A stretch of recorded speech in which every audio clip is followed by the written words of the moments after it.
안녕하십니까. 2023년 8월 2일 수요일입니다. 코페스 동반자 채널에서 오늘은 미국, 중국의 극초음속 군비 경쟁 공개 통보, 핵심은 우월한 기술력이 아닌 우월한 자금력, 이런 주제로 말씀을 드리기로 하겠습니다. 본 채널에서 아마도 작년 정도 될 겁니다. 미국이 중국을 완전히 재래식 무기로만 무장하는 군대로 만들어 놓겠다, 이런 선언을 했던 영상을 올려드린 적이 있었습니다. 그리고 그때부터 극초음속 풍동 실험 연구소를 건설하기 시작해가지고 최근에 완성을 했습니다. 마하 8핵 풍동 실험을 하는 이런 연구소는 전 세계에서 유일하게 미국만 갖고 있습니다. 여기서 본격적으로 초음속 미사일에 대한 연구를 시작하는데, 극초음속에 대한 연구만 하는 게 아니라 예비 인력까지 양성을 한다고 합니다. 그러니까 장기적으로 보고 중국을 압박하기 시작한 겁니다. 그리고 대놓고 기술력이 아니라 막대한 자금력, 우월한 자금력으로 추진을 하겠다, 이렇게 선언을 한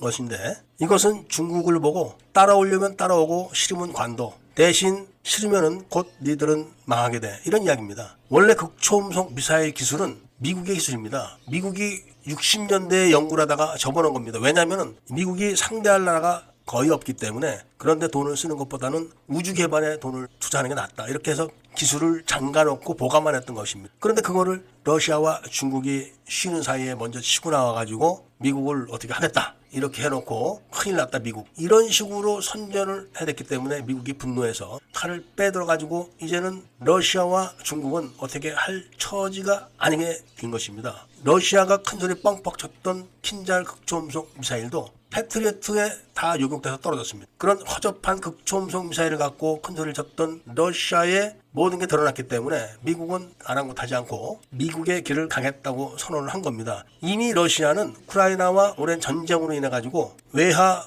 빈사 상태에 놓여 있다고 합니다. 그냥 이런 식으로 계속 전쟁을 끌고 가면은 러시아는 회복 불능이 됩니다. 이제 중국만 남은 건데, 중국에 대해서는 이제 미국이 본격적으로 극초음속 미사일 경쟁을 하자, 이렇게 선언을 한 겁니다. 어제 영상에서 말씀드렸지만 B1B 랜서에다가 36발의 극초음속 미사일을 탑재해가지고 개량하는 걸 거의 완성 단계에 돌입했다고 제가 말씀을 드렸습니다. 이것뿐이 아닙니다. 극초음속 미사일도 지대지도 있고 공대지도 있고 함대지도 있고 잠대지도 있습니다. 만약에 군산에서 지대지 극초음속 미사일에다가 탄도를 저위력 핵폭탄을 장착해가지고 북경으로 쏘면은 중국이 그걸 탐지하고 대처할 시간적 여유가 없다는 겁니다. 불과 20초면 떨어진다는 겁니다. 이것 때문에 중국이 미국의 풍선 기술을 훔쳐다가 풍선을 만들었던 겁니다. 그리고 깝쳐냈다가 더 찍혀가지고 이제 본격적으로 죽게 생긴 거죠. 잠대지 극초음속 미사일도 마찬가지입니다. 한국의 서남단 해저에서 중국을 향해서 발사하게 되면은 어디서 쏘는지도 모릅니다. 그리고 그걸 탐지할 수도 없습니다. 시간이 굉장히 짧기 때문에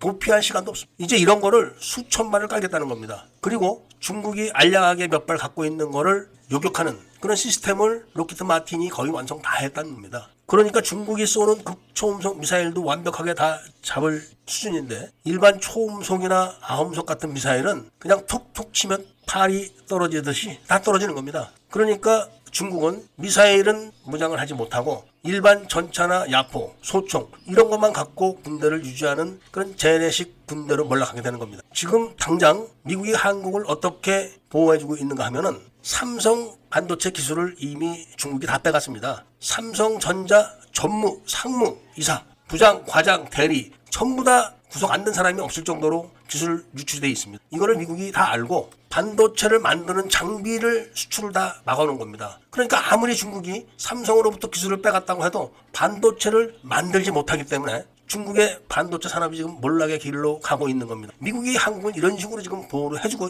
있는 겁니다. 산업 부분에서도 이런데 군사 부분에서는 어떻게 보호해주고 있는지 일반인은 알지 못합니다. 엊그저께 뉴스에서 민주당의 서른 의원 보좌관이 북파 공작 부대의 기밀도 빼갔다, 이렇게 보도했지만 그거 다 거짓말입니다. 왜냐하면 한국은 지금 북파 부대는 없습니다. 부대 형태는 남아있지만 임무를 할 수가 없습니다. 오히려 북파 협력 부대가 존재하는 그런 형국이 돼 있는 겁니다. 그렇지만 실질적으로 과거에 있었던 북파 부대는 미군이 지금 운영을 하고 있고 미 8군에서 운영하면서 한국군은 절대 접근을 차단시키고 있습니다. 작은 예를 들어서 이 정도로 말씀을 드리는 겁니다. 이제 중국은 몰락의 길로 들어선 겁니다. 중국이 첨단 과학기술에서 미국에 대항하려고 돈을 투자할 수가 있을 것 같습니까? 중국 은행에 장부상에 있는 돈은 거의 없고 실질적으로는 당간부들이 전부 다 해외로 빼돌려놓은 상태입니다. 이런 중국의 머리를 조아리고 두 손 비비면서 협조하는 게 대한민국이기 때문에 중국을 대놓고 비난을 할 수가 없다는 말씀을 드리면서 오늘 이야기를 마치고자 합니다.